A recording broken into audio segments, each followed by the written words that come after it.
begin. Let us receive our brothers, the student minister, Dr. Wesley Muhammad of the Shura Council.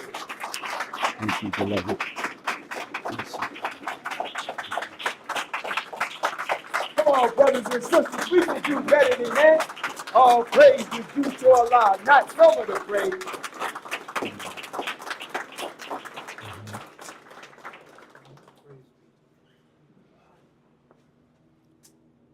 Must that be right there?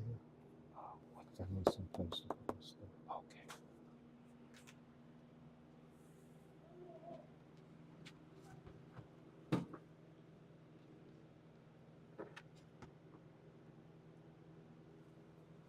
Is that okay? Yes, sir.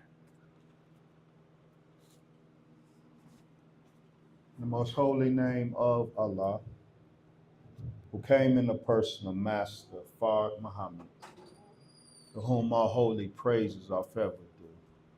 I bear witness that there is no God but Allah. And I bear witness that the most honorable Elijah Muhammad is his living and exalted Christ. Further bear witness that the Honorable Brother Minister Louis Farrakhan is their divine reminder, the apostle of God in our midst.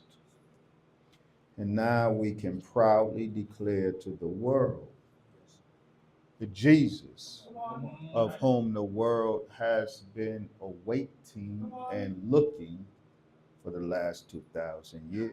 Yes, sir. In their names, I greet you, at least Rochester. Any other cities in the house tonight? Buffalo. I greet you in the greeting words of peace. Assalamu alaikum. Wa alaikum salam, sir. I'm honored to be in Rochester. I'm honored to be here this evening, and I'm humbled by your presence here. Yes. This is an important subject, and I am thankful that you agree such that you would join us tonight to discuss such a subject, the untold story of the Nation of Islam, and Minister Malcolm X to Student Minister Kenneth Muhammad, the local representative here in Rochester. Thank you for the invitation to come to your city and allow willing unpack such a weighty subject as this. Last weekend, the centennial anniversary of Malcolm X was celebrated across the country. At the West Las Vegas Library, we were honored to be invited to participate, along with Abdurrahman Muhammad, the narrator of Netflix's popular docuseries, Who Killed Malcolm X? How many in here have watched the Netflix series, Who Killed Malcolm X? Abdurrahman Muhammad, the narrator of that docuseries, and myself, we were both invited to participate in a conversation about the life and an exploration of the death of Malcolm X, El-Hajj Malik El-Shabazz. Far too often, conversations about Malcolm X are had, and we, the Nation of Islam, are center stage with Malcolm in these conversations, usually as the great villain. Yet the Nation of Islam is rarely ever invited to participate in these conversations. There is an understandable need to talk about us, but there seems to be little appetite to talk with us, to get an honest perspective on what is arguably one of the most tragic set of circumstances in the history of Black people's sojourn in America. Yes, sir. The wounds are still sore, and the answers to important questions that the community wants and needs. Yes, sir. I submit, family, excluding the Nation of Islam from these discussions handicaps the process of enlightenment, Yes, sir. of getting adequate answers Go ahead. to those questions. Malcolm X was a Muslim and a representative of the Honorable Elijah Muhammad within the Nation of Islam for 12 years. He was separated from the nation for 350 days, 2 weeks shy of a full year. A portion of that time he spent seeking to return to the Nation of Islam. We'll get to that in a moment, Allah willing. So the Malcolm X story never really ceased being a Nation of Islam story. Good, the bad, and the ugly. Tonight, I would like to highlight some important moments in the history of Malcolm X and the Nation of Islam. Moments that in the popular narrative are either misunderstood, misrepresented, or omitted from the narrative altogether. I have indicted the popular Malcolm X narrative as being in large measure a false narrative. Yes, sir. And family, you should have little difficulty, you in the Malcolm X community in particular, Yes, sir. you should have little difficulty appreciating the bogusness of the popular Malcolm X narrative, for it is this narrative that supported and gave justification for the 1999 introduction by the United States Postal Service of the El Hajj Malik El Shabazz commemorative stamp. With this move, Yes, sir. Malcolm X joined Babe Ruth, George Washington, and Thomas Jefferson in the pantheon of American heroes. But in order to achieve this ascension, the Black revolutionary Malcolm X had to be purged and transformed into a domesticated, non-threatening American icon who allegedly fought for civil rights and integration. The Malcolm X that Black people love would be turning in his grave.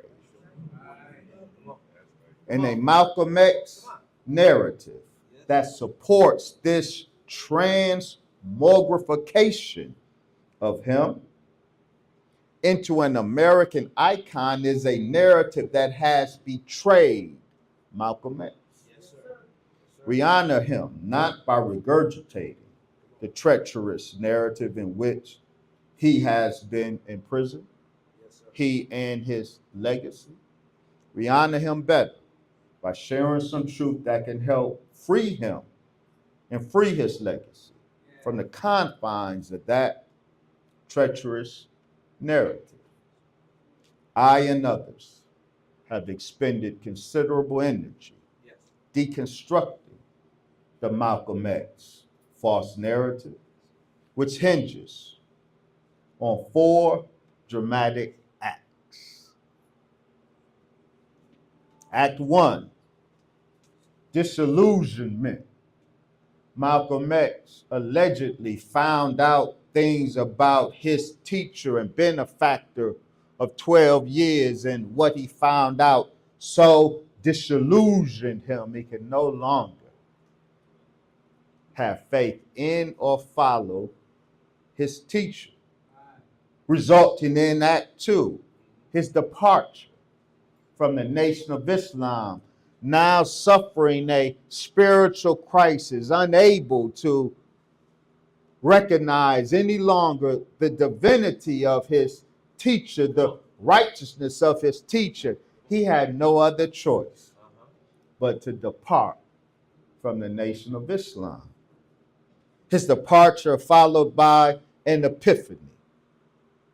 On the road to Mecca during Hajj in April 1964, Malcolm X, now free from the straitjacket of the teachings of the Honorable Elijah Muhammad, Malcolm X in Mecca has an epiphany. The scales fall from his eyes and he sees what he never knew before. White Muslims whose skin were the whitest of white, whose eyes were the bluest of blue, whose hair was the blondest of blonde. And Malcolm now has encountered true Islam.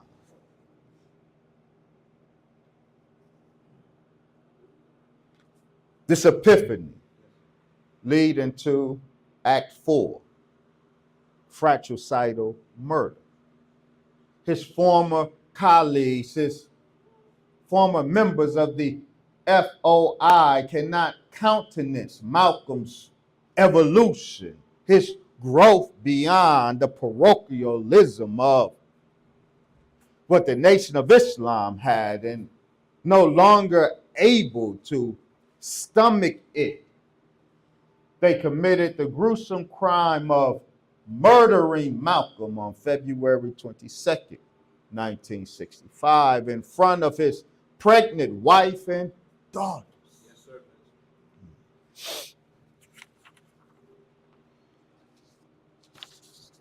This is the popular narrative of Malcolm X. It is a false narrative. Yes, sir. Yes, sir. But it is this false narrative that is the main reason that many of you, family, you remain estranged from your Nation of Islam. Come on, brother. Come on. You admire the nation. You love the Honorable Brother Minister Farrakhan because his love for black people resonates with your very soul. Come on, brother. Yes, sir. But you won't join your Nation of Islam because you cannot get past what you have been made to believe is a fact. Come on. That the Nation of Islam killed Malcolm X. All because he allegedly evolved beyond the nation after he allegedly became disillusioned in the righteousness of his teacher, the Honorable Elijah Muhammad. But again, this is the false narrative of Malcolm X. Yes, sir. The pillars, the four pillars of this narrative are necessary. They support the Malcolm X that was exalted to American icon status.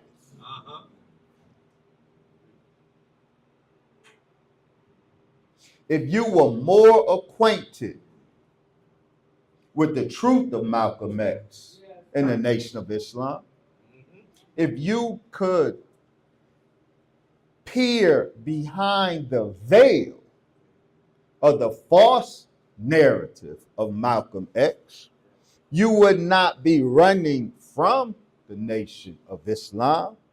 You would be following Malcolm X back to the Nation of Islam.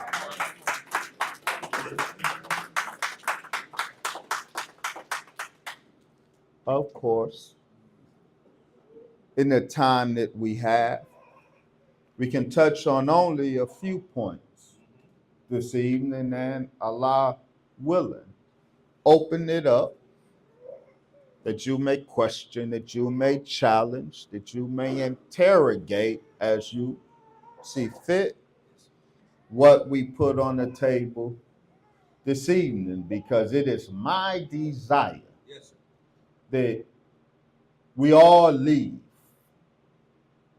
with perfect clarity regarding the true relationship between Malcolm X and the Nation of Islam, that we have perfect comprehension of the untold story. Yes, sir.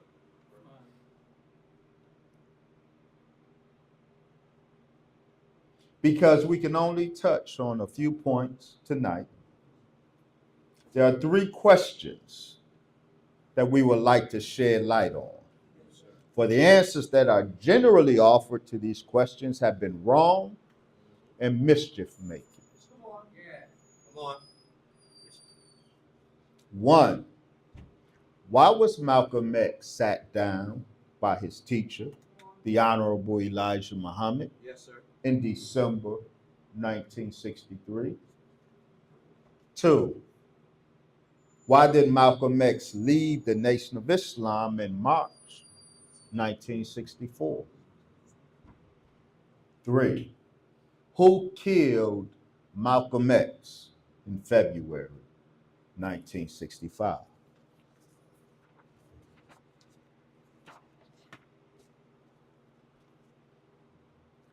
Question number 1. Why did the Honorable Elijah Muhammad, thank you, if you don't mind, though I greatly appreciate that, I'm going to do this, if that is okay.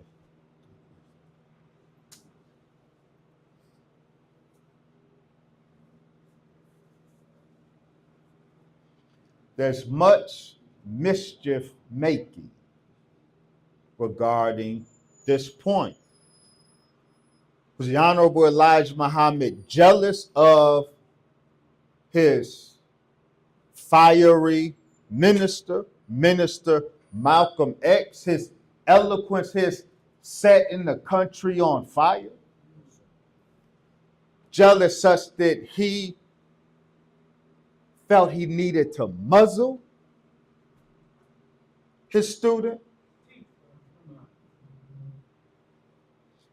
Did the Honorable Elijah Muhammad sit his student down because his student found something out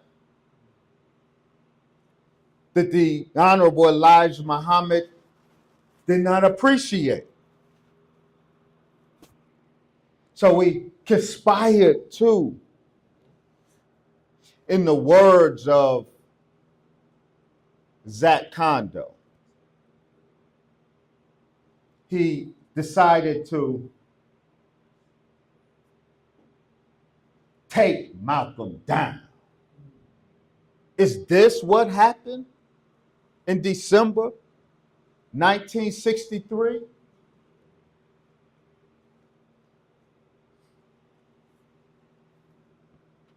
No, it is not. So what happened and why? On November 22nd, 1963, at around 12:30 Central Time, President John F. Kennedy was executed in Dealey Plaza in Dallas, Texas.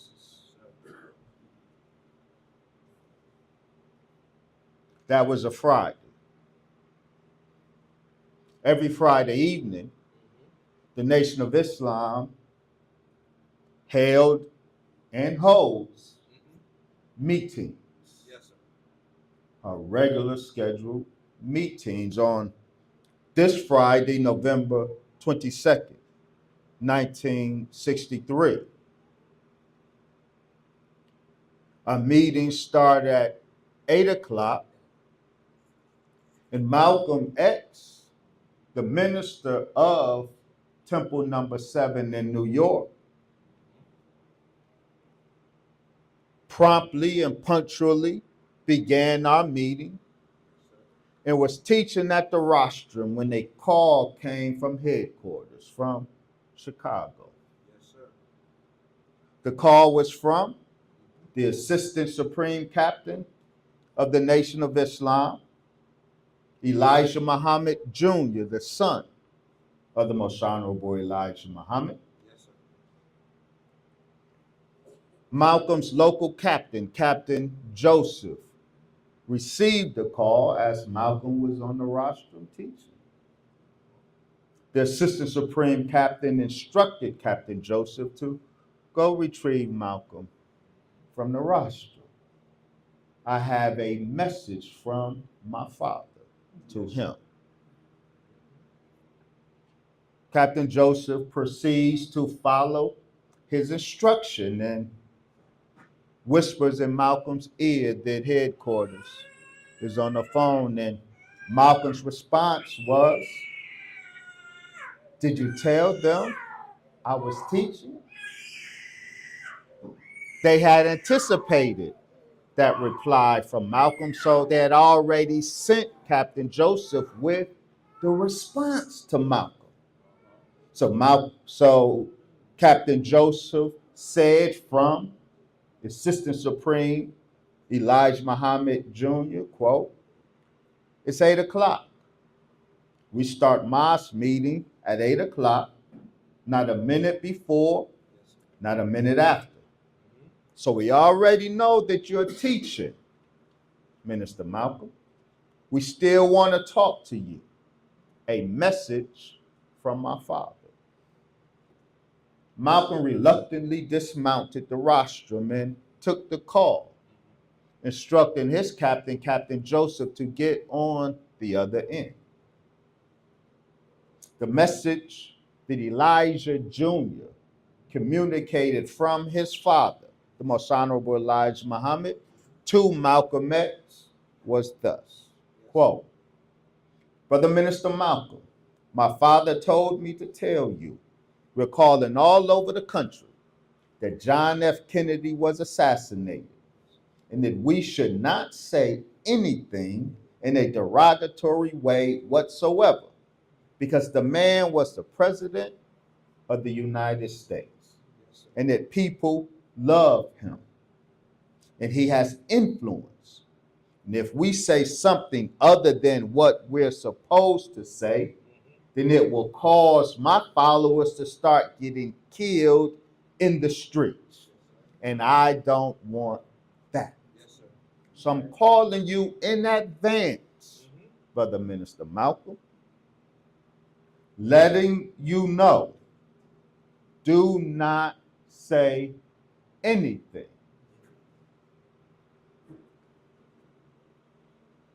Now, similar calls were placed to major ministers around the country, and after a mosque meeting that Friday night, mosques across the country had hold back meetings, and every Muslim was given that same instruction. But Malcolm was the minister. Malcolm was the first one to receive that instruction directly from the Most Honorable Elijah Muhammad through his son and Assistant Supreme Captain Elijah Jr.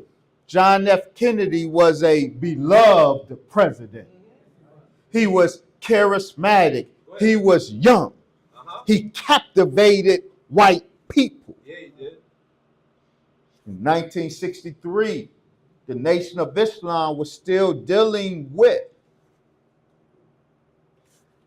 the fallout of the 1959 airing of The Hate That Hate Produced, a television series done by Mike Wallace and Louis Lomax, a series that made the Nation of Islam the boogeyman in the American imaginary.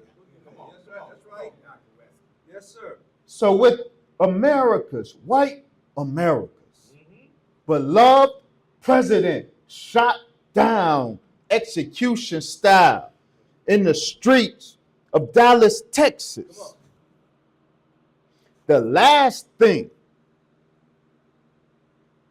the Honorable Elijah Muhammad wanted was to expose his followers that are on the streets pushing the program, that are in prison under Come on. Go ahead. Yes, sir. Roman Catholic Yes, sir. correctional officer. Yes, sir. Come on. Go ahead. The last thing he wanted was to make his followers vulnerable to the wrath, the emoting of a wounded white American population. So he sent out instructions to all of the nation. Don't say anything. But he first sent that instruction to his most popular minister, Yes, sir.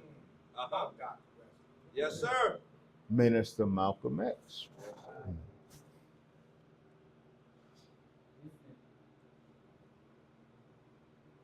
Instead of saying, as we in the Nation of Islam are trained to say upon receiving instruction from a higher command. Yes, sir. Yes, sir. Yes, sir. As Malcolm, as minister of New York, Yes, sir. the head of that chain of command in New York, Yes, sir. he was used to and only accepted. Yes, sir. That's right. Come on. To his command. But Malcolm struggled. So after receiving this instruction, he said to the assistant supreme captain, what should I say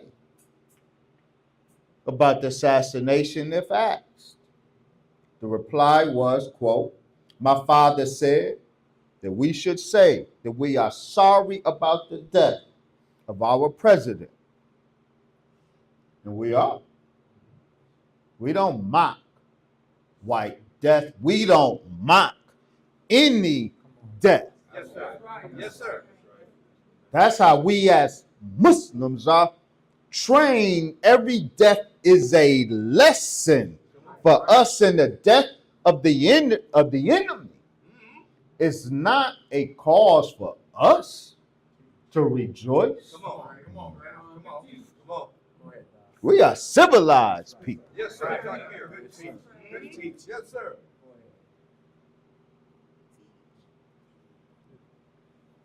What should I say? So we are sorry about the death of our president, according to Captain Joseph. Yes, sir. After Malcolm X hung up the phone, he turned to his captain and said, how can I say that? See, Malcolm had been Yes, sir. beating up President Kennedy in the media. Rightly so. Yes, sir. Malcolm X eloquently Yes. and masterfully Uh-huh. called out President Kennedy's hypocrisy. Right. Right. Right. Yes. So now he's given an instruction that he could not reconcile with what he has been doing in the public. So he struggled. He said to his captain, how can I say that? And his captain dutifully said to him, this is our instruction. Uh-huh. Captain Joseph said, or Malcolm said to Captain Joseph, well, you just don't understand. From this point on, Malcolm's problems began. Yes, sir.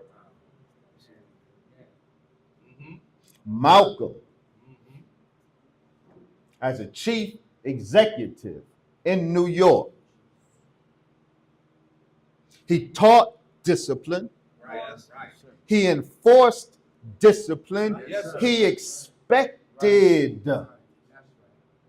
the men to respond to the discipline that he didn't bring to the nation. He met and benefited when he came in the nation. So be clear. Some of us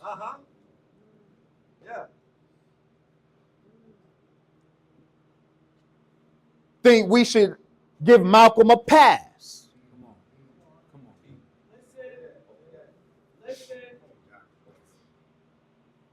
But you are energized, you are excited when you saw on the big screen in the movie X when Johnston Hinton was beat up by New York police. You remember the scene? Yes, sir. And Malcolm X, as Minister of New York, he led the men to the police station and the hospital. You remember that? Yes, sir. And then Spike Lee depicted the scene of the men behind Malcolm. Yes, sir. And Malcolm in the movie gives some hand signal. Go ahead, brother. Go ahead. That's right. And the men move out, and the white police officer says what? That's too much power for one man to have, but that one man didn't have that power. This is what you need to understand. The men moved out not because of Malcolm X. The men moved out because of the structure of the Nation of Islam. Malcolm didn't have that power. You take Malcolm out and put someone else in, the effect would have been the same. That's the structure of the Nation of Islam. The structure moved the men, not Malcolm. Yes, sir. That's our structure. You like it, you love it. We like it, we love it. Yes, sir. Come on. We are empowered by it until we fall victim to it. Come on. Yes, sir. And all of us who have been in this culture, in the nation, for any matter of time, Yes, sir. the structure grows us. The structure benefits us. But if you've been in this in any measure of time, you're going to fall victim to the structure.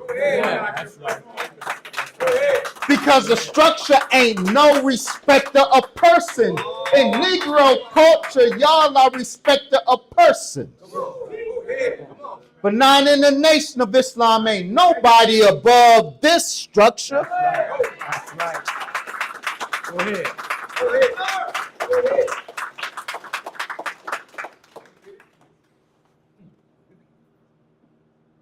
So Malcolm in New York, he enforced the structure. He was a very stern disciplinarian. He told his wife, Sister Betty, if I hear you say that again, I'll put you out the mosque.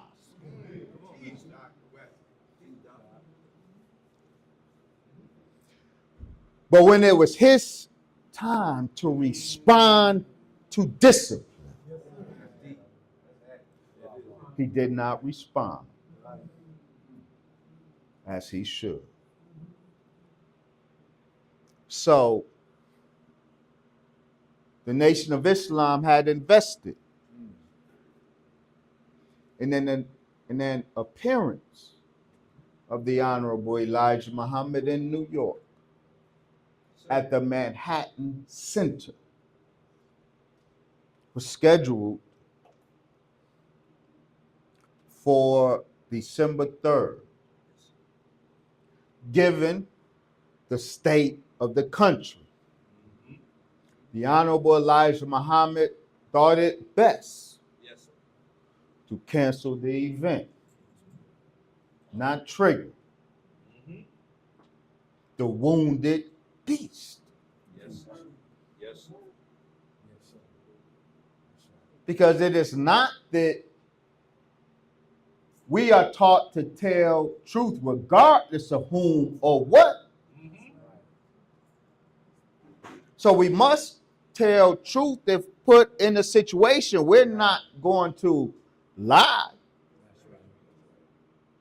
So it's best not put yourself in a situation to have to say anything at all.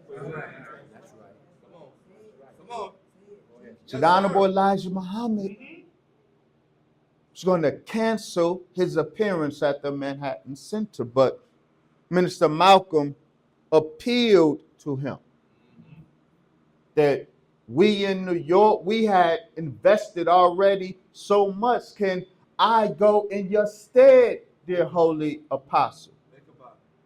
The messenger consented. Said, but remember, Malcolm, say nothing of the death of the president. Yes, sir.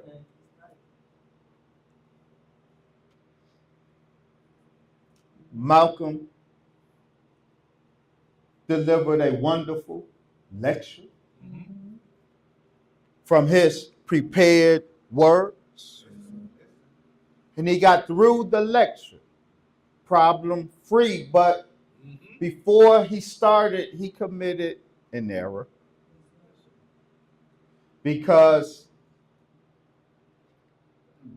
that was an all-black audience at the Manhattan Center. The press were excluded from the event. But there was a particular reporter that Malcolm fancied for whatever reason. And I can't tell you the reason, because I don't know it. But he fancied M.S. Handler of the New York Times, and when Captain Joseph barred all the press from entering the Manhattan Center, Malcolm found out and got upset. And he forced his captain to go retrieve M.S. Handler and another reporter. He did as he was told. So M.S. Handler and the New York Times were on deck. When Malcolm opened the event up for question and answer, which is something Malcolm didn't do in the past. Yes, sir. And so now, opening the conversation up, the inevitable occurred. Malcolm got the question, what say you, Minister Malcolm, of the assassination of President Kennedy? What was Malcolm's duty? No comment. None of us are in disagreement with that, are we? Anything other than no comment is blatant insubordination. And he knew it because instead of saying no comment, and as a preamble to the comment he's about to give, he starts with, I know I'm going to get in trouble for this.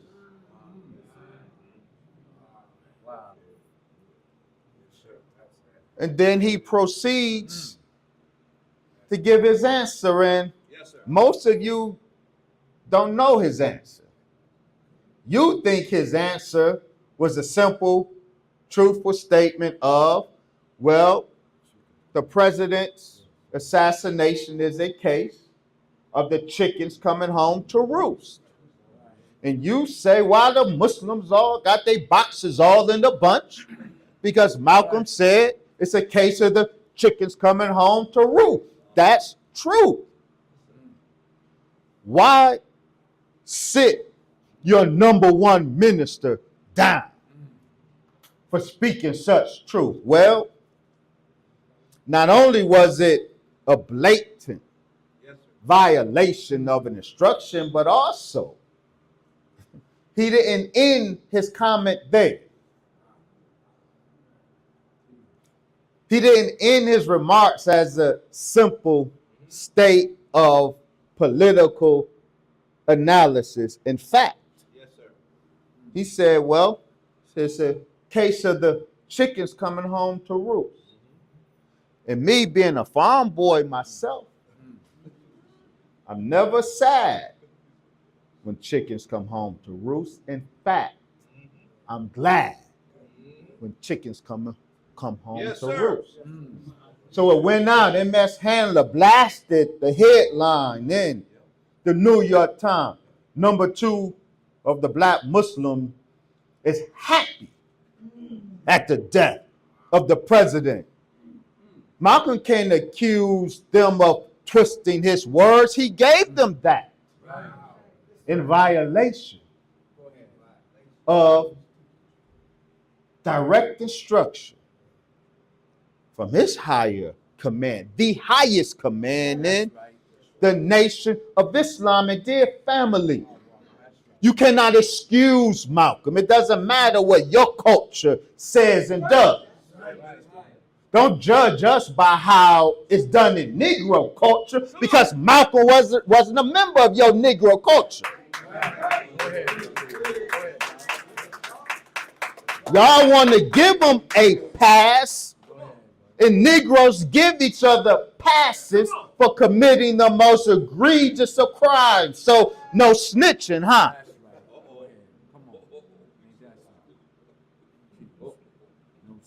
Yes, sir, Minister. Go ahead, Doc. Yes, sir. Come on, man. Come on. That ain't our culture.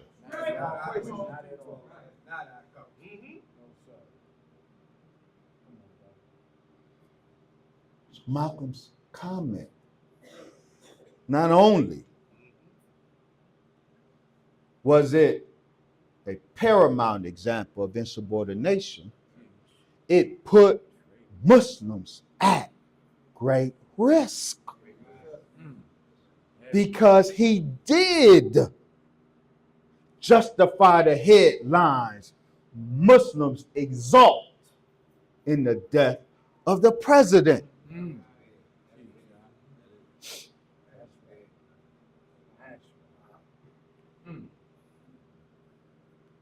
So on December 4th, the highest command in the Nation of Islam, the Most Honorable Elijah Muhammad, he had to discipline his student. The discipline was for the violation, the insubordination, but the discipline was also to cover Malcolm, to protect Malcolm. Yes, sir. Let's think about it. Because Malcolm is the one whose face is all over the press with the headlines, happy over the death of our president. So he was a target. So the Honorable Elijah Muhammad made the wise, careful decision to discipline Malcolm, but discipline him in a particular way. Yes, sir. And Malcolm should have been able to endure. Yes, right. Malcolm's discipline for his violation of our law was what's called in the Nation of Islam sea time. Malcolm got sea time on December 4th. What this sea time represented, got sea time for 90 days. This means this is a probationary period for Malcolm. When you're on sea time as a laborer, for example, you're not put out of the mosque. You can still come to the mosque. You can still be among the believers. But if you are a laborer, you're an official, you don't hold that post during the time you're on sea time. In the case of Malcolm, Malcolm was the minister of number 7. The Honorable Elijah Muhammad said that the terms of his sea time were he can still administrate the mosque. As an executive officer, he remained as the executive officer of the mosque, but he could not mount the rostrum. He could do no speaking, in the mosque or out of the mosque. He can make no public statements. He cannot talk to the press for 90 days. If Malcolm adhered to the terms of his discipline, Yes, sir. Come on. Malcolm would have returned to his post Come on. by March 4th, Come on now. when his 90 days were up.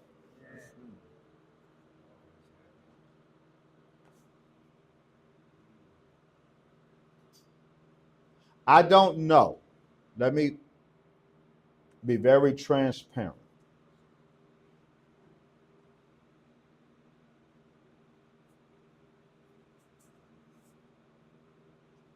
I can't say I know why Malcolm did that. He and the Honorable Elijah Muhammad had such an admirable, even to many enviable, father-son relationship. Yes, sir. Those two men loved each other. With the deep dive that I have done on the Malcolm X tragic affair, do I have an answer for why he so publicly, blatantly violated the instruction from his father? I cannot say I know what was in Malcolm's heart and mind. I know what you think you know, though. You think that Malcolm did that because he had already fallen into disillusionment. That Malcolm had known about the domestic life of the most honorable Elijah Muhammad, and it hurt Malcolm, and Malcolm is no longer in this heart of hearts. He wasn't messing with the messenger no more. He found out his messenger wasn't true to what he had believed, and so he had already started to distance himself from his messenger. That's what you think, isn't it? Because that's what the false narrative would have you believe, but that is wrong. Demonstrably, provably wrong. Let me say this. Minister Malcolm X did not have a problem with the Honorable Elijah Muhammad taking wives.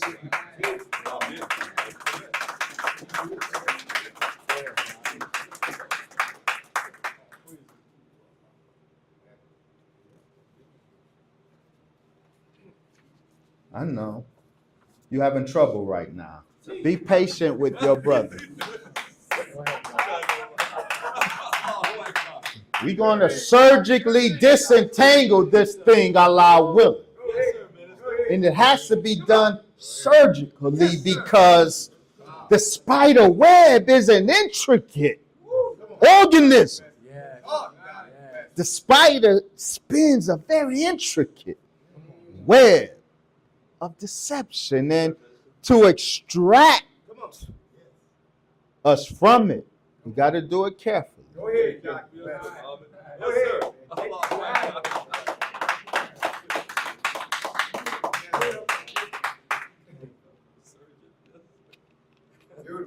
Yes, sir.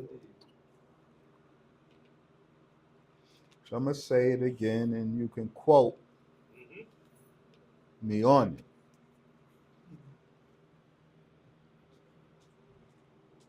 By December 1963, Malcolm was well aware of the domestic life of the Honorable Elijah Muhammad, the true nature of the domestic life of the Most Honorable Elijah Muhammad. And Malcolm X was not troubled with the domestic life of the Honorable Elijah Muhammad. How, Sway? How you say that? Brother Wesley?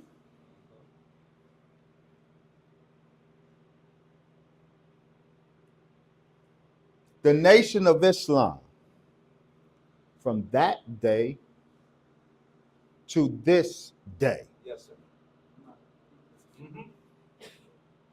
we have a particular theology. Christians,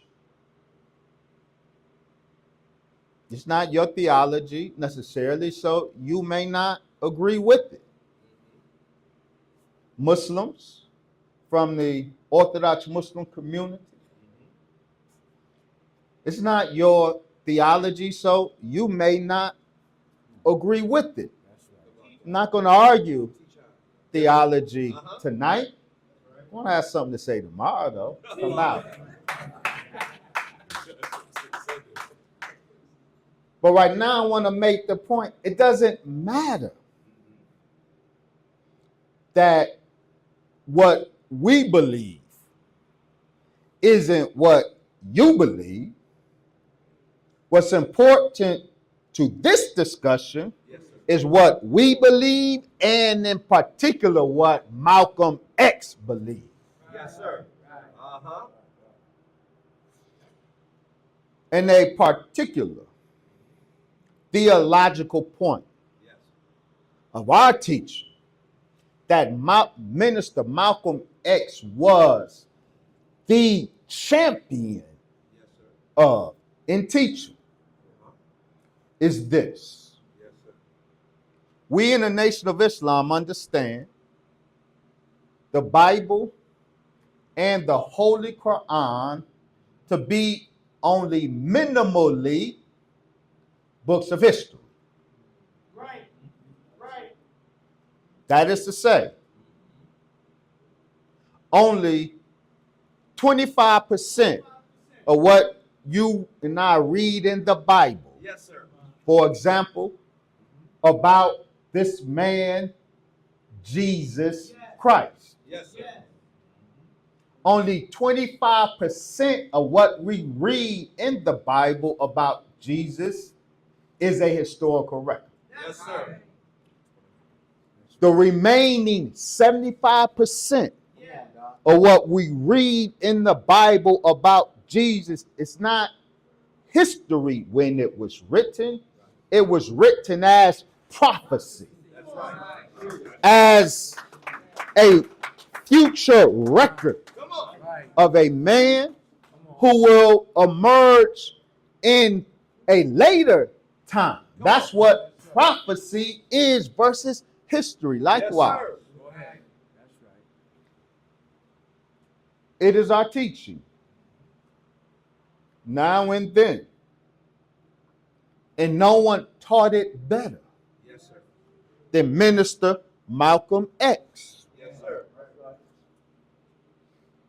And a dear Muslim family don't like it, but we won't have that theological argument tonight. Minister Malcolm X strongly, eloquently taught this aspect of our teaching, that the Muhammad that we encounter in the Holy Quran, Yes, sir. only 25% of it refers to the man born in the holy city of Mecca 1,400 years ago. Yes, sir. 75% of what's in the Quran about or under the name Muhammad refers to the future Muhammad. It was prophecy that pointed to the circumstances and the work of a future messenger of God. And Malcolm X taught that the fulfillment of the prophecy of Muhammad in the Quran was his teacher, the most honorable Elijah Muhammad.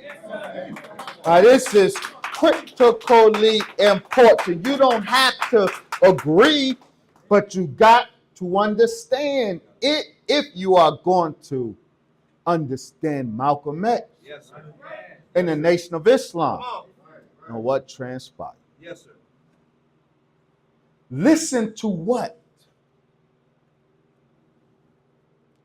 Malcolm's blood brother, Filbert X. Little, who would become Abdul Aziz Omar. You hear us, or in old video clips of Muslims, you hear Muslims refer to the Honorable Elijah Muhammad as dear holy apostle. Yes, sir. Do you know why Muslims refer to the Honorable Elijah Muhammad as dear holy apostle? Do you know who started that and why? Come on now. Come on. Yes, Listen sir. to what Filbert X. Little, Malcolm X's blood brother, Yes, sir. says in a 1992 interview. I believe it's 1992.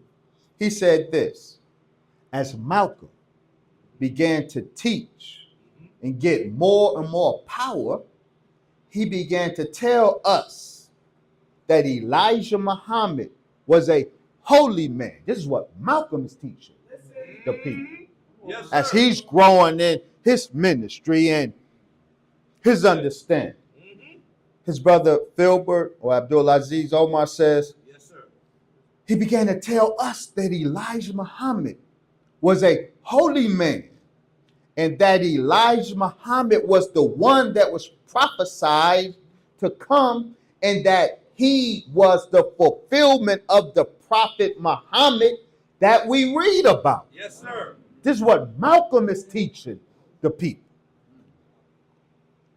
He says, and that Filbert relaying what his brother Malcolm is teaching the people, and that the Honorable Elijah Muhammad was the man of God, and that he was the doorway for the rest of us. Malcolm emphasized these things, and that the Honorable Elijah Muhammad was holy. So we started calling him Holy Apostle at Malcolm's teaching. Yes, sir. Understand what just happened. Yes, sir. Malcolm X not only understood,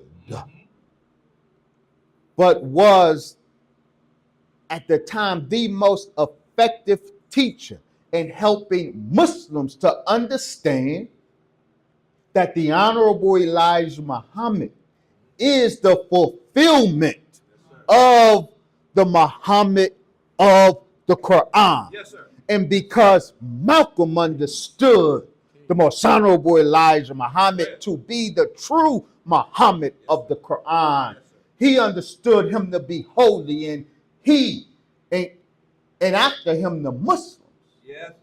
On that wise and for that reason started calling Muhammad, the true Muhammad, dear holy apostle. Now, why is this important Come on, minister. for this discussion?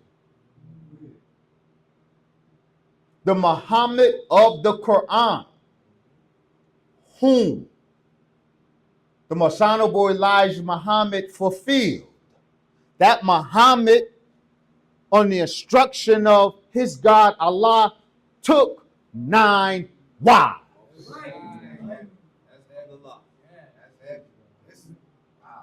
And this is how Malcolm X understood the most honorable Elijah Muhammad's domestic life.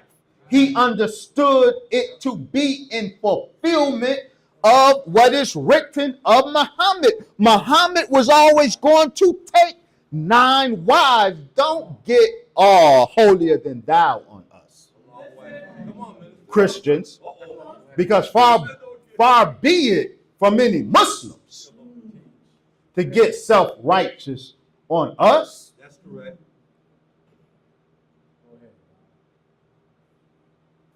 Because not only do Muslims accept Muhammad having 9 wives, they just restrict that to the Muhammad of 1400 years ago. But we understood that that was a prophecy of the Muhammad of 1400 years later. But dear Christian family, Yes, sir. every prophet in your scripture had wives from among a believing community. That has always been a privilege and a prerogative of the prophets of God. How you catch feelings with the Honorable Elijah Muhammad? He is the messenger of God. The fulfillment of all of them. And Malcolm knew this. Malcolm was expert at teaching this. The argument that Malcolm X left the Nation of Islam and left his teacher and benefactor of 12 years because he discovered that his teacher and benefactor had a domestic life that mirrored that of the Arabian prophet Muhammad is not convincing. That's right. Malcolm X was aware of the Islamic nature of the Honorable Elijah Muhammad's relationship and these women and the proper context in which to understand the relationship. But you say, wait. I'm still having difficulty, Brother Dr. Wesley, because all of that sounds very good and persuasive, and I would be convinced, except I heard Malcolm say, with microphones all in his face, surrounded by the press, I heard him say, well, the black Muslims, they want to quiet me because they know I will tell the secret. And the secret is that Elijah Muhammad took girlfriends from the young secretaries. So your only context for the Honorable Elijah Muhammad's domestic life is something dirty. That this old man and went down on young secretaries.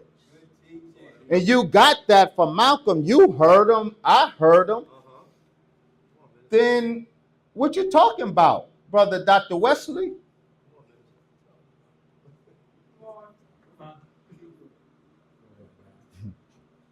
God is in the details, and truth resides in nuance. You know when and where Malcolm made that statement? That statement was made by Malcolm X on July 16, 1964, outside the Queens County Courthouse. He had just emerged from the eviction trial that was taking place July 15th and 16th. The eviction trial that, because as a representative of the Honorable Elijah Muhammad in the Nation of Islam, Malcolm X was permitted to live in, he and his family to live in Nation of Islam property. I think it's called parsonage. And so long as he's a member in good standing, he can reside in Nation of Islam property. But when Malcolm X left the nation, and we will get to the departure, regardless of the circumstance, once he publicly declared he's leaving the Nation of Islam, he is no longer entitled to the benefits of membership. So when he left the nation, the nation sued to get our property back. Now, full disclosure, in the Malcolm X false narrative, and starting with Malcolm X himself, if the Nation of Islam is the great villain in this narrative, the great villain in the narrative are the Chicago national officials. Now, full disclosure, I am a Chicago national official.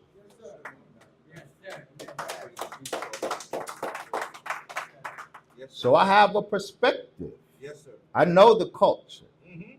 I know the politics. Come on now. I'm also an academic trained in the historical critical study of religion and religious texts. I got my doctorate in Islamic studies. I taught African American Islam and the history of Malcolm X and the Nation of Islam. I taught it at Division I universities in this country. So I got an insider and an outsider perspective on the matter.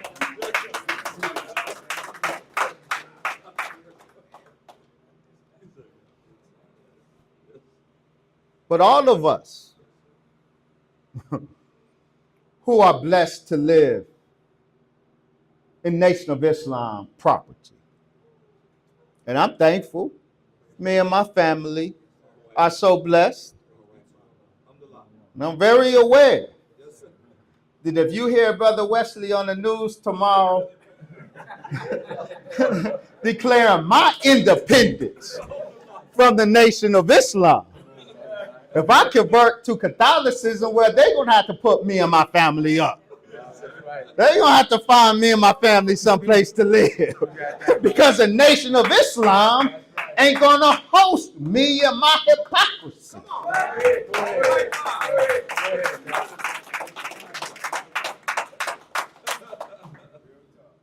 So, when he declared his independence from the Nation of Islam, we send him notice to vacate the premises. He's no longer entitled to the benefits of membership. That hurt Malcolm because his family didn't have any place to go. So he resisted. We sued. And the trial was the Queens County eviction trial of July 15, 16, 1964. Now, outside the courthouse is when Malcolm X made those salacious remarks to the public. But what most of you don't know is what Malcolm said under oath in the courtroom before he came out and courted the court of public opinion. Yes, sir. He mounted the witness stand. And his testimony under oath is available, the transcript. And this is what Malcolm X said under oath. He said, quote, "The Honorable Elijah Muhammad is a divine man." Not was, not, I used to think that he was divine. He didn't say that. He says, quote, under oath, on the witness stand, "The Honorable Elijah Muhammad is a divine man. He always follows the divine religious procedure, even in his private affairs." Now that's my insert, but we're going to get to Malcolm. We're going to go back to Malcolm. He always follows the divine religious procedure, Malcolm says under oath. He, the Honorable Elijah Muhammad, is a stickler. It has always been his policy never to handle a person in a way that a person could accuse him of an injustice. Malcolm goes on to say, they, the officials of Chicago, poisoned the Muslim body to keep them from me. This was his perspective. He says, I said, Malcolm talk. I said I would have kept the whole thing secret and private if they would have given me a hearing. They would rather take it to the public court than keep it private among the Muslims, simply because I told Joseph that the Honorable Elijah Muhammad had taken on 9 wives. Little secretaries? No. 9 wives. Malcolm says, under oath, I had told members of my mosque that Elijah Muhammad was living with 9 wives and 6 children by these wives. But I've since found out it was 7 wives and 10 children. Wives. Malcolm knew the righteous nature of the Honorable Elijah Muhammad's domestic life. They were wives of his. To think that Malcolm X, knowing his teacher is a fulfillment of the Muhammad of the Quran, and has a domestic life that mirrors that of the Muhammad of the Quran. He had 9 wives. To think that that will hurt him and disillusion him such that he will leave and embrace the Arab Muslims, sheikhs and rulers who he rubbed elbows with, who he praised, and they had tens of wives and hundreds of concubines. Have you no sense at all? Where's the math in that? There is no math in that. Yes, sir. Go ahead. Go ahead, Dr. West. Right? The Honorable Elijah Muhammad's taking on 9 wives, which Malcolm knew and understood that situation to be. Come on. That did not disillusion Malcolm. Now, was there an aspect of it that hurt Malcolm? There was. It wasn't because his teacher took on 9 wives. He understood that is part of the duty of Muhammad that he fulfilled. Malcolm understood that well. Yes. Come on. 2 of them did hurt Malcolm.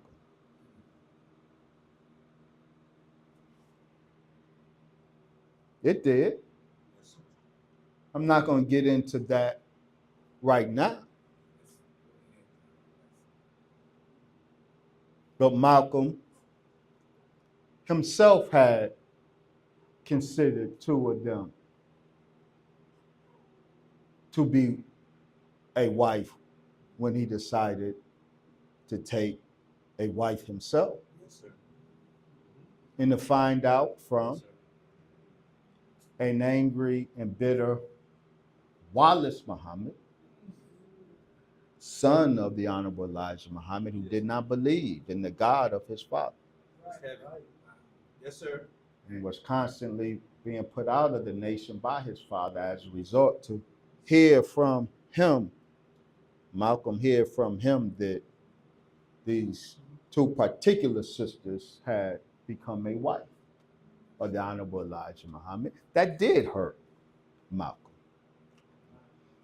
But I believe Malcolm could have survived that. Maybe my belief is wrong, but the course of events that follow, they are what they are. But he was not disillusioned because his father, because his teacher, the Honorable Elijah Muhammad, fulfilled that final piece of the prophecy of Muhammad. He had expected it, and when he encountered it, he understood it well. So what happens? He violates the instruction. December 4th, he's given 90 days seat time. What time is it? Y'all all right? Yes, sir.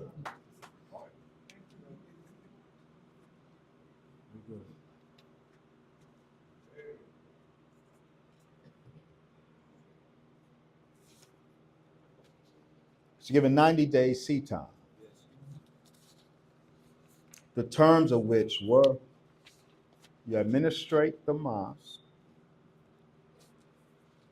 but you remain quiet. You can mount no rostrum, yours or anywhere else's. You can make no public statements at all. Don't talk to the press. But talking to the press proved to be Minister Malcolm's Achilles heel. Yes. Yes. I just have to be candid. Yes, sir. Because Malcolm continued talking to the press. Yes. When the news went out, Malcolm X is sat down. His office in New York were blasted with calls from the press. Malcolm, were you suspended? Yes, I was. The Honorable Elijah Muhammad is a righteous man. He didn't suspend me because of my remarks, because he told me himself that he would have said the exact same thing. He said, I was suspended because I violated the law. I should have kept my big mouth shut. Now, all of that is true, but all of that is a violation of the terms of his probation. He consistently kept taking calls from the press and talking to the press. And so, of course, the Honorable Elijah Muhammad is watching.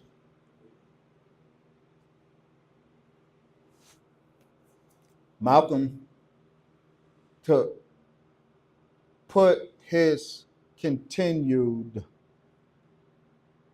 insubordination in context, Malcolm X said to Peter Goldman, quote, it's hard to make a rooster stop crowing once the sun has risen.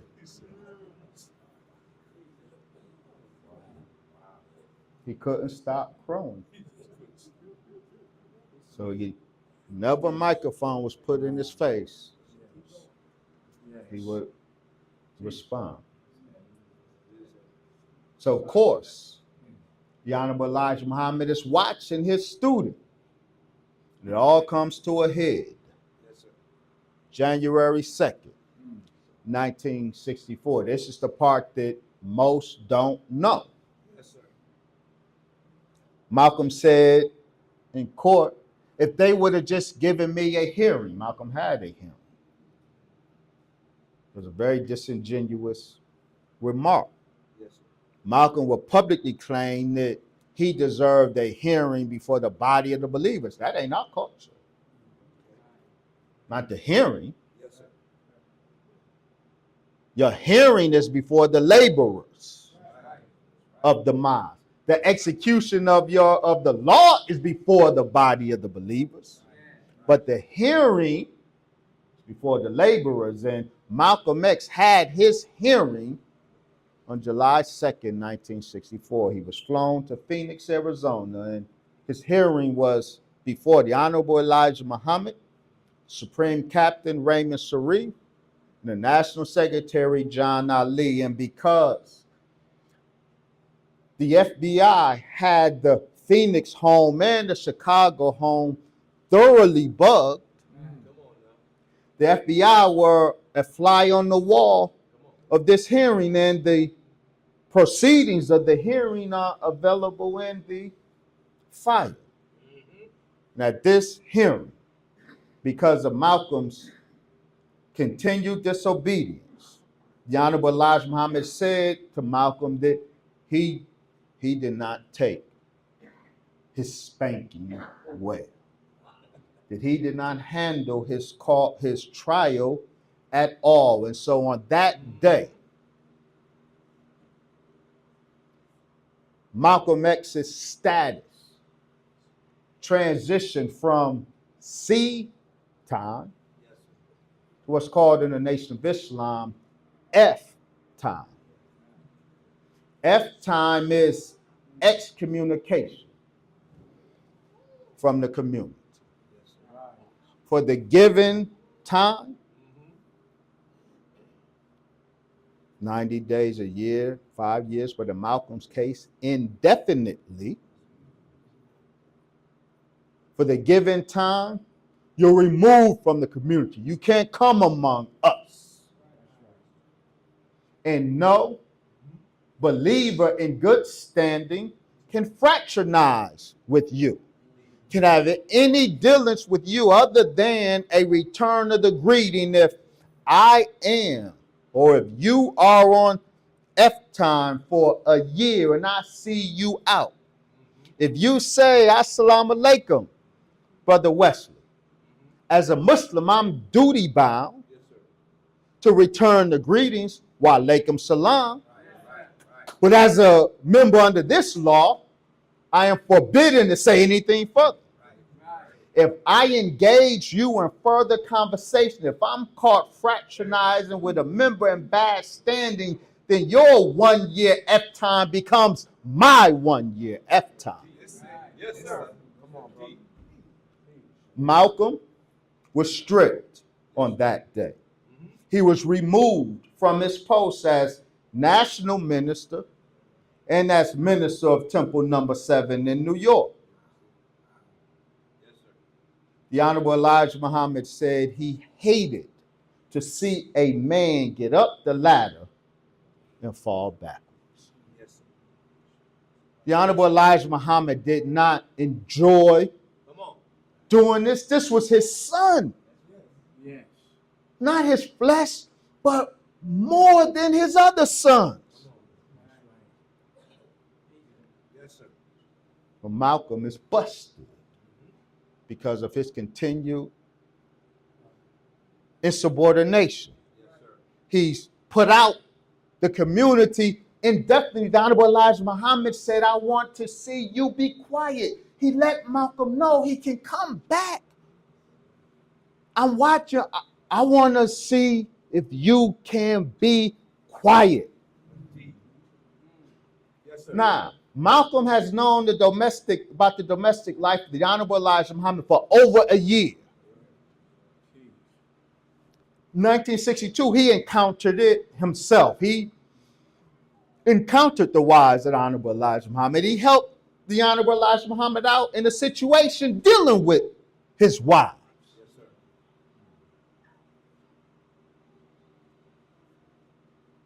I said, oh, what you talking about there?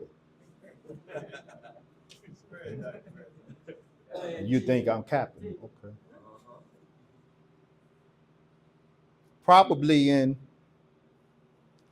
the winter of 1962, Malcolm was at the home of the Honorable Elijah Muhammad in Chicago. And while there, two of the messenger's wives came to the door, and they each had their baby by the Honorable Elijah Muhammad. They were angry. They were out making a public scene outside the door of the Honorable Elijah Muhammad. Malcolm didn't like that. He asked the messenger. The messenger wasn't countenancing them in their behavior. I'll get to that in a minute. Y'all want to get judgmental. Hold that thought for a minute. Yes, sir. Yes, sir. Malcolm asked the messenger, because he didn't like to see his messenger endured that. He said, "Dear Holy Apostle, will you permit me to go talk to them?" The messenger said, "Okay, fine." Malcolm went to the door. He talked to the sisters. He said to the sisters, said, "The messenger won't see you right now.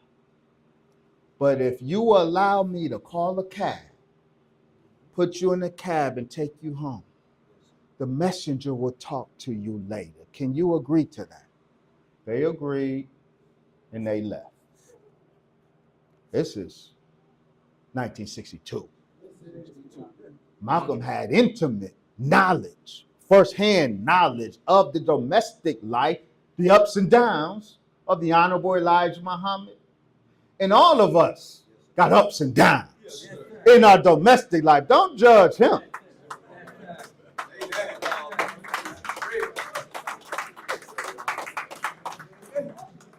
Who hasn't had a wife that was wilding in the public and you just walked off? It's better than putting hands on them.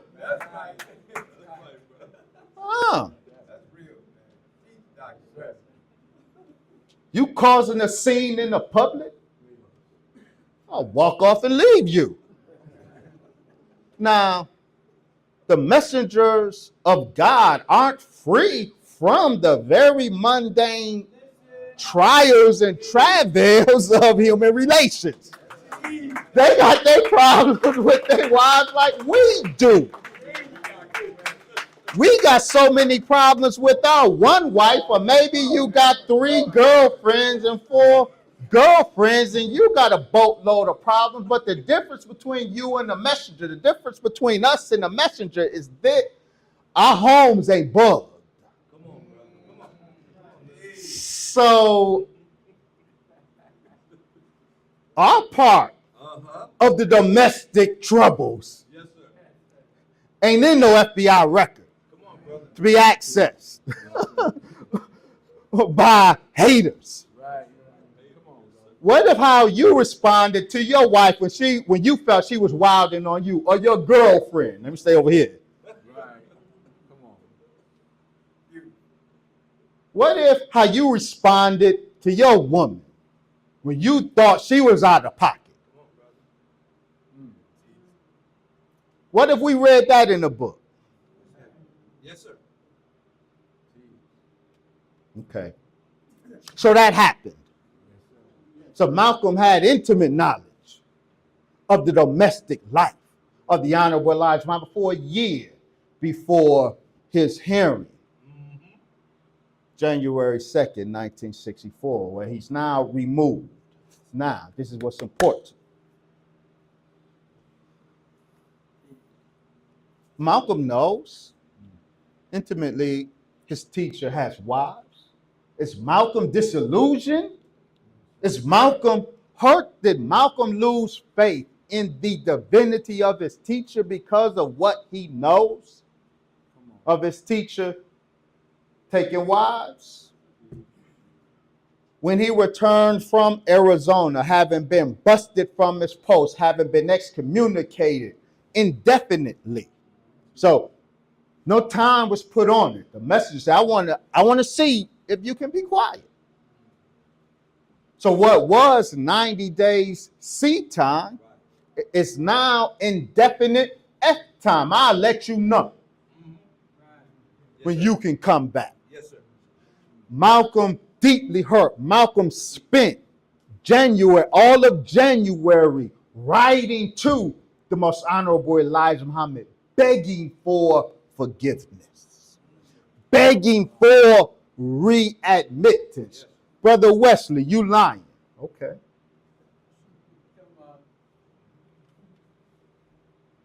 At least 2 of the letters, because he recorded the letters, he sent the Honorable Elijah Muhammad a physical copy and a tape record At least 2 of those taped letters of pleading for forgiveness are available. He also, during that time of his great trial, took notes. And before he would compose his various letters to the Honorable Elijah Muhammad, he took notes, organizing his thoughts on what he would say to the messenger before he actually penned the letter. Those notes are available. This is one of the letters he wrote to his teacher after being busted, knowing the Honorable Elijah Muhammad's domestic life very well. I want you to tell me if this sounds like a disillusioned man. Yes, sir. He wrote this letter sometime between, it's not dated, but we know by the contents, it's between January 2nd, the time of his hearing, and January 19th, the time he went to Miami to be with Cassius Clay as he was preparing for the fight with Sonny Liston. This is what he says in the letter. It says, quote, "One of the main reasons people want to divide you and me is because they know that Allah has blessed me to be your best representative as well as your best defender." No cap there. The only ones here who might think I'm against you are those who are not with you themselves. This is a dangerous position to be in because it only adds division upon division. I know how Isaac felt when Abraham took him upon the mountain to sacrifice him. See, Malcolm understood that those scriptural references were prophecy. Yes, sir. He knew who Abraham was, and he felt himself to be Abraham's son. Yes, sir. I know how Isaac felt when Abraham took him upon a mountain to sacrifice him. Yes, sir. Only love for his father made him submit to what looked like certain death. Abraham's faith in Allah was being tested, but Isaac's faith and obedience to Abraham was an integral part of the overall test. I now know how Job felt when everyone was looking at him, wondering what sin he committed. His worst pain must have come from his inability to open his mouth and explain the real reason for his condition. As I've told you, I've been working on these notes I've taken during conversations with you during the past 10 years. Whenever I feel lonely, forsaken, or even angry, I go back to the words of wisdom and healing in these notes. Yes. There is both hope and life in your words. With Allah's help and your permission, I can turn out a book about your life, your teachings, and your work, and the program that would bring tears to your eyes and would not only go a long way in waking up the dead nation, Yes, sir. but will also add to the financial needs of the nation. I do it just like I was working for you, but would actually ask nothing in return. I've received my pay from you already 1,000,000-fold. If you would have mercy on me and give me another chance, I'll stay out of the public. I'll be satisfied with just ministering in the mosque, making no public statements or outside speeches. Cassius Clay has offered me and my family a free expense-paid trip to Miami, Florida. I have taken my family nowhere during the entire 6 years.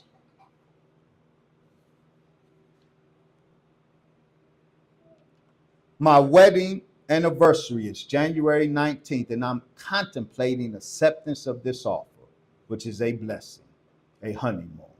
Since I know what my status is, I will not go near the mosque there nor the Muslims. May Allah bless you with strength during the dark hours. Now know are also a trial for you. All praise is due to Allah. Yeah. Does this sound like a disillusioned man? Does this sound like a man whose faith in his teacher has been crushed over a personal matter? No, it does not, because it is not. Right. He continuously wrote such letters. Malcolm X never wanted to be out of the nation of Islam. It's an important point. Lesson 1. Malcolm X never wanted to be out of the nation of Islam and away from his teacher. But of course, he did. How did that happen? Brother Wesley? So he spent January and February writing to his messenger, begging for mercy, pleading to be readmitted into the fold with him.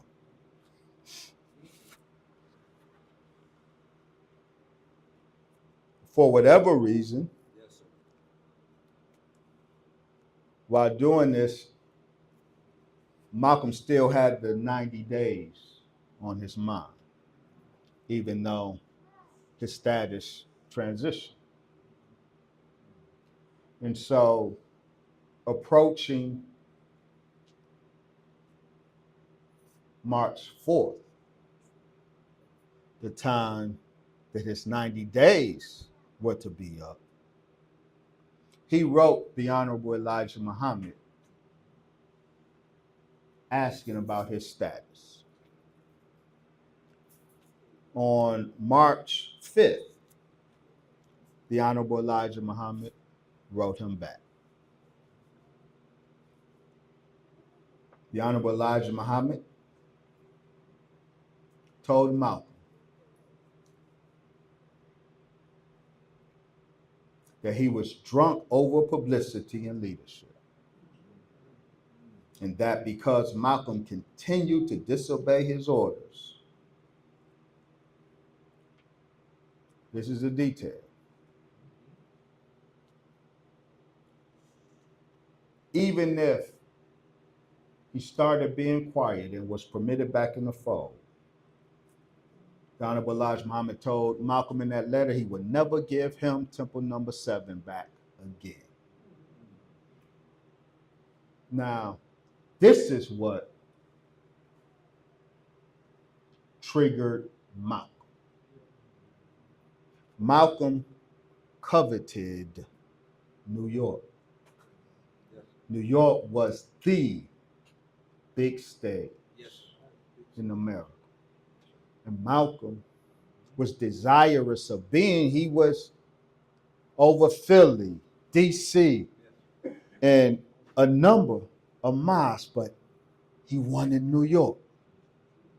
And when the minister of New York was busted and Malcolm's opportunity came, he was very happy. Malcolm coveted the platform that New York was. So many of Malcolm's international connections before he went to Africa. Yes. He made them as a representative of the Honorable Elijah Muhammad in New York, because everybody of power came through New York. And Malcolm met Castro in New York. He met all of those leaders in New York. He coveted New York. And so when he was at the March on Washington, what he called the Farce on Washington, he was there as an observer. FBI agents approached Malcolm. FBI agents had tried several times to make Malcolm the messenger's Judas, and he always rebuffed them. On this occasion, when they approached Malcolm and said, "No, Malcolm, what will it take?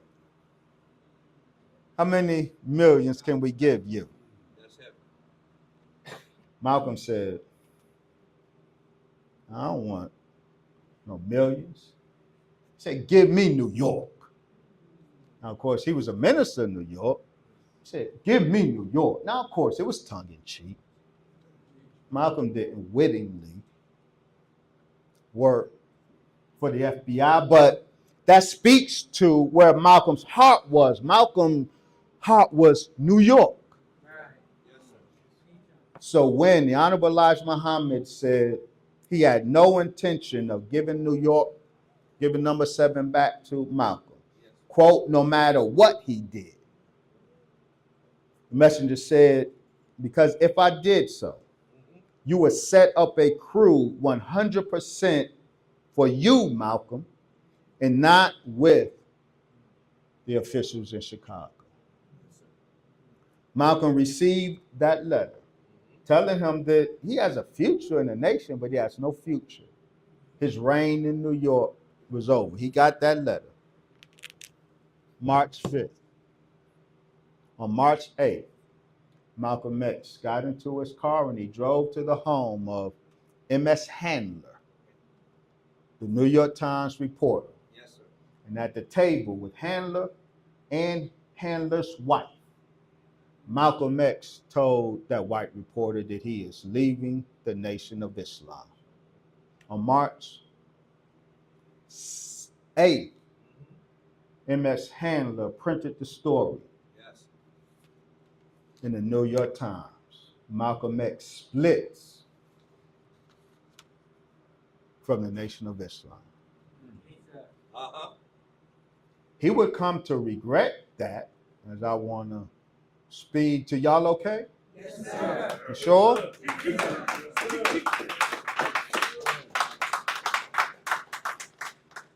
He will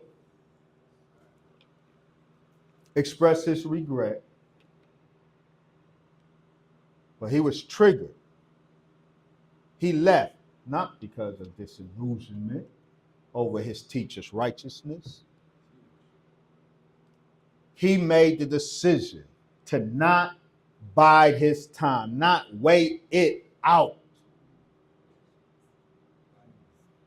because he was told his reign in New York was over. Okay.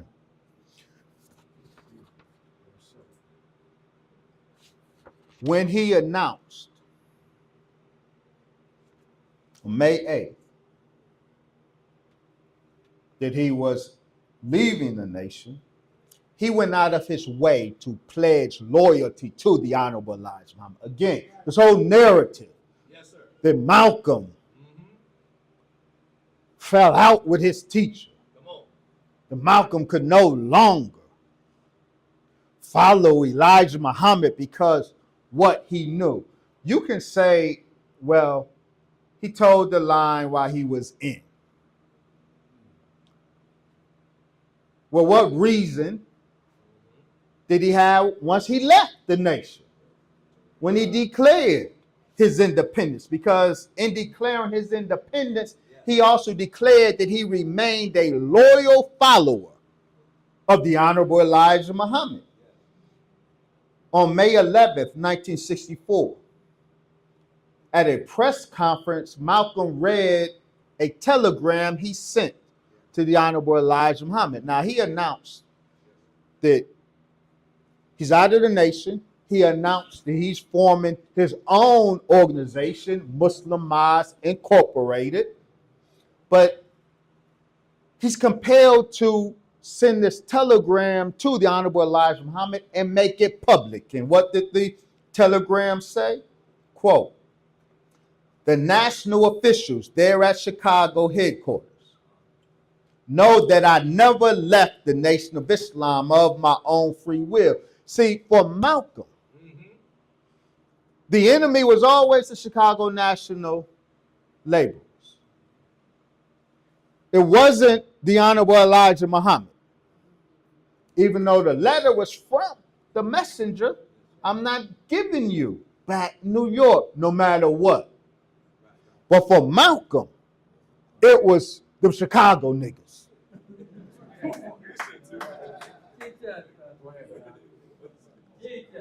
The national officials there at the Chicago headquarters. Know that I never left the Nation of Islam of my own free will. It was they who conspired with Captain Joseph here in New York to pressure me out of the Nation of Islam. He never wanted to be out of the Nation of Islam. Yes, sir. In order to save the national officials and Captain Joseph the disgrace of having to explain for forcing me out, I announced through the press that it was my own decision to leave. I do not take the blame to protect those national officials, but to preserve the faith your followers have in you, in the Nation of Islam. Despite what has been said by the press, I've never spoken one word of criticism to them about your family. Quote, I will always be a Muslim, teaching what you have taught me and giving you full credit for what I know and what I am. You are still my leader and teacher, wives and all. You are still my leader and teacher, even though those around you won't let me be one of your active followers or helpers. The present course I am taking is the only way I can circumvent their obstacles and still expedite your program. Malcolm remains a loyal follower of the Honorable Elijah Muhammad.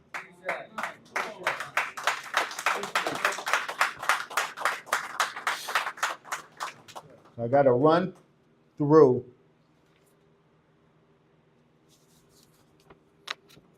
some things. I want to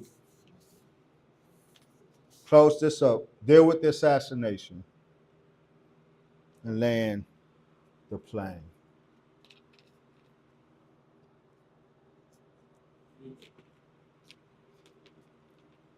Malcolm X never wanted to leave the Nation of Islam. There were some genuine issues that he was confronted with. Yes, he was confronted with the jealousy and envy of some of his peers. Yes, he had some hurt, not about his messenger taking wives.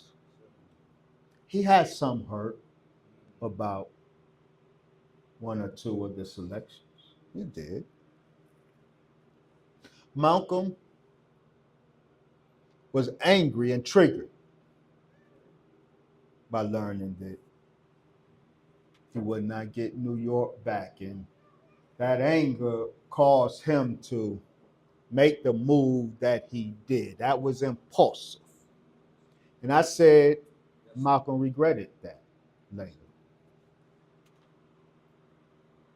And he did.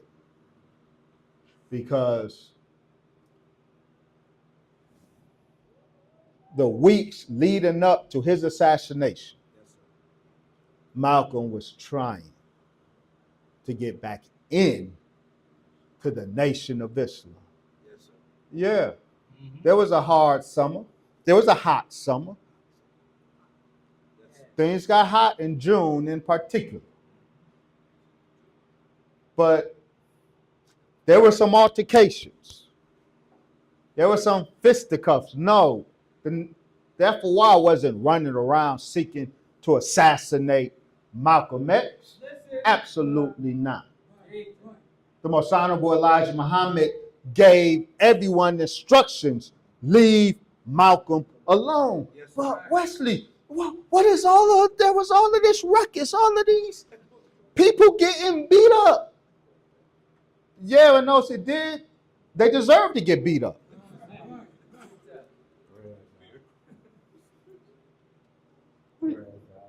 What do you mean they deserve to get beat up? See, y'all only got one side. Yes, sir. Come on. Yes, sir. Malcolm ain't never get beat up. Muslims didn't try to kill Malcolm in Boston. That Callahan Tunnel incident, that Malcolm wasn't even there. Therefore, why I was chasing Benjamin Goodman, chasing him out of town. Yeah, we do that. You ain't bringing that here. We ain't going to touch you. But when we do touch you, you deserve it. For example, a famous case, Ruby Dee's, Ruby Dee and Ozzie Davis, they were big supporters of Malcolm.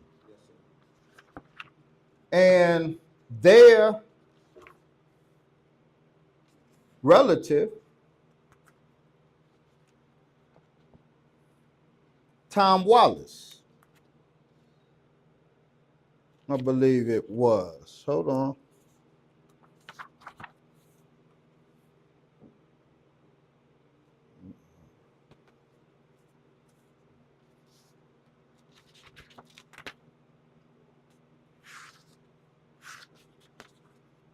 Yeah. So this is a textbook example. It illustrates a lot of the acrimony during the hot summer of '64. Thomas X. Wallace, that was Ruby Dee's brother. He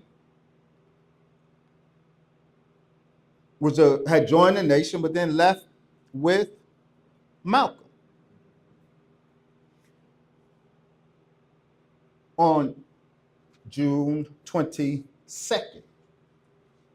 the hot summer of June, a young boy, one of Malcolm's people, full of the spirit of Malcolm, Brian Kinsley, he goes to the Mosque Number 7 restaurant in New York.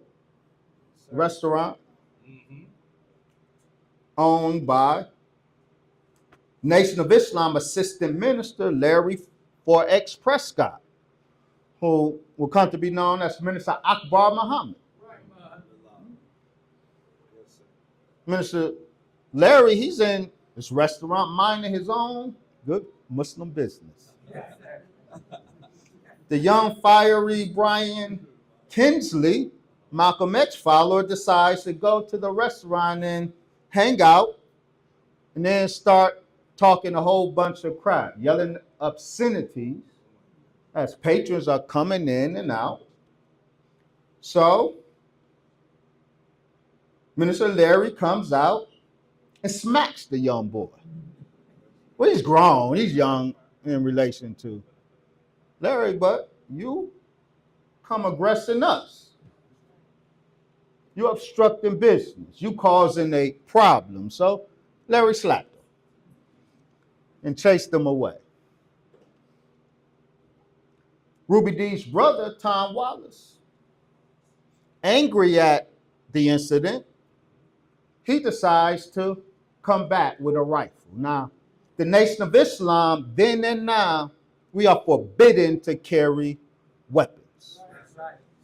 In contrast, Malcolm's operation was a gun-toting operation. All of his men carried guns. So put that in context. So all of the altercations that did take place between FOI and Malcolm's men were altercations between unarmed FOI and armed OAAU. That's Malcolm's Organization of Afro-American Unity. His soldiers were armed, ours were not. So Tom Wallace, caping for the young Brian Kinsley, comes to the restaurant with his rifle and points it. Mullah Akbar comes out because they know each other. Tom Wallace points the rifle at Minister Larry 4X. He didn't put no fear in Larry's heart. Minister Larry walks up to the barrel of the gun, knowing that that man ain't gonna shoot him. He snatched the gun, turned it around, and hit Tom Wallace in the face with the butt of the gun. Then he took the gun and smashed Tom Wallace's windows. Now, the false narrative, the Malcolm X false narrative, they record this incident, but look at how they record it. Carl Evans, one of the premier authors of this false narrative, and talking about this incident, he says, quote, Thomas X. Wallace, Ruby Dee's brother, who was viciously beaten after he quit the Harlem Mosque to follow Malcolm. So see, the impression given is that this brother was beaten by the Muslims because he left to follow Malcolm. No, he was beaten long after he left. He was beaten because he earned a butt whooping. Will you deny that we were in our right to deliver to him what we delivered to him? But such incidents, and we can multiply them, but they get recorded in the Malcolm X false narrative as FOI attempted to assassinate Malcolm X. Malcolm ain't nowhere around.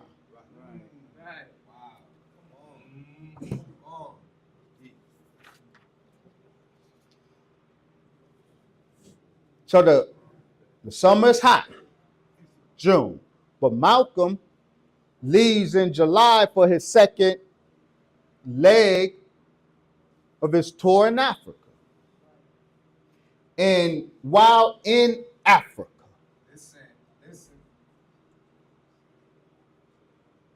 we learn from Imam Muhammad Sadiq. Imam Muhammad Sadiq, formerly Brother Clark X. Moore. He was director of the Muhammad University of Islam when Minister Farrakhan was the minister there. He later went with Wahiduddin Muhammad and became an Orthodox Muslim. He not with us, but he tells a very important fact that while Malcolm was in Africa during the second trip, Malcolm then began trying to find a way to come back to the Nation of Islam under the Honorable Elijah Muhammad. Malcolm was not comfortable in this new situation outside of the nation. And he was deliberately looking for a way to come back to the Nation of Islam. These deliberations of Malcolm began while he was in Africa. He didn't went through the hot summer. Yes. And he didn't like the circumstances. He probably figured, well, yeah, that was impulsive what I did on March 8th. And the reason for which I did it. So according to Imam Muhammad Sadiq, Malcolm began trying to figure out how to get back to the Nation of Islam, and Malcolm began reaching out to the Honorable Elijah Muhammad, seeking a way back in. And this is why the Honorable Elijah Muhammad instructed the believers, leave Malcolm alone, because the Honorable Elijah Muhammad said that Malcolm was coming back to me on his knees. He would be a better help in the cause of Islam as a repentant Malcolm, not as a dead, martyred Malcolm. He didn't want Malcolm martyred. He wanted Malcolm repentant. Yes, sir. And Malcolm was beginning to repent. He was trying to come back into the Nation of Islam. Outreach was made. Negotiations began. I'll get to that. Charles Kenyatta, Abdul Razak. These are Malcolm's chief lieutenants at the time of his death. They weren't with us. They left with Malcolm. Both of them say, Abdul Rahman says, quote, to the day Malcolm was killed, if Muhammad would have called him on the phone on that day, February 21st, 1965, if the Honorable Elijah Muhammad, if Mr. Muhammad would have called Malcolm on the phone, Malcolm would have gone back to Mr. Muhammad. Charles 37X Kenyatta, also with Malcolm, but a rival of Abdul Razak, says the same thing, quote, Malcolm loved Elijah better than his own sons loved him. He never wanted to move away. Malcolm never wanted to move away. If Elijah had come up to him, Malcolm, 5 minutes before he got shot, Malcolm would have gone back to Elijah Muhammad. Malcolm, as he desperately wanted Mr. Muhammad's forgiveness and mercy after his hearing, he spent January and early February pleading for mercy and to be welcomed back.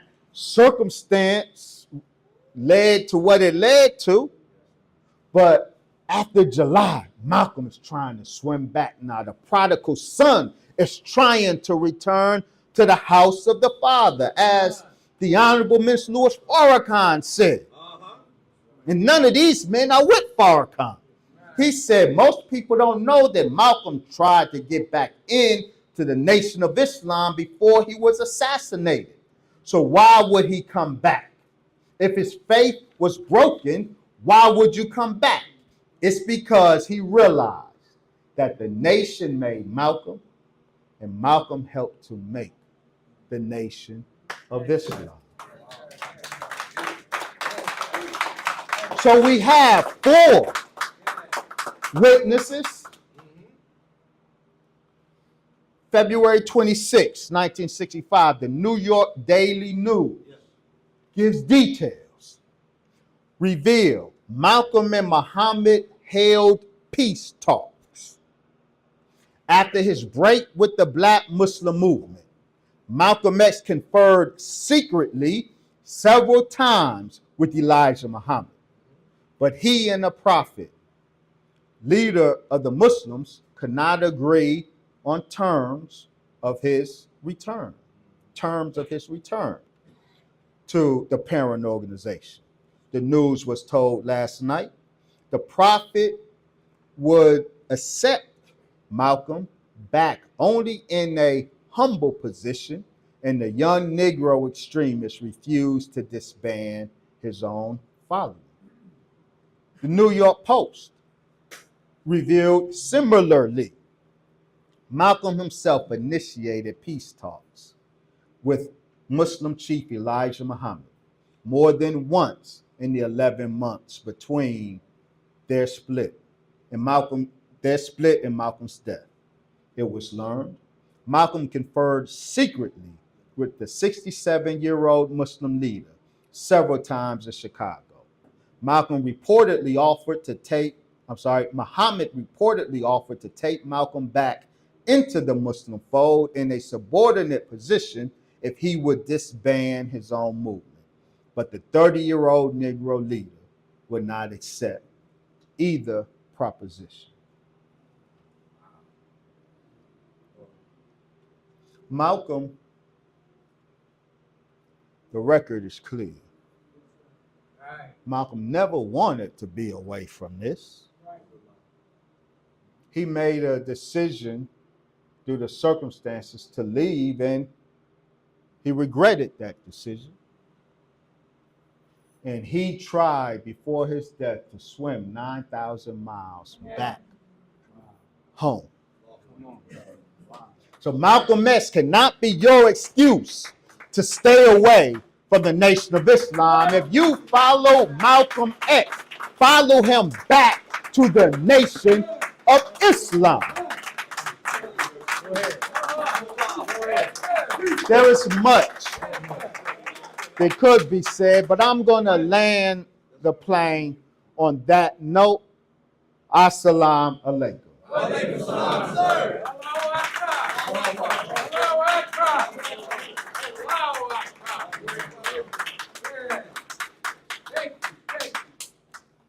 I am, with however many moments we have, I'm happy to take any questions that you might have.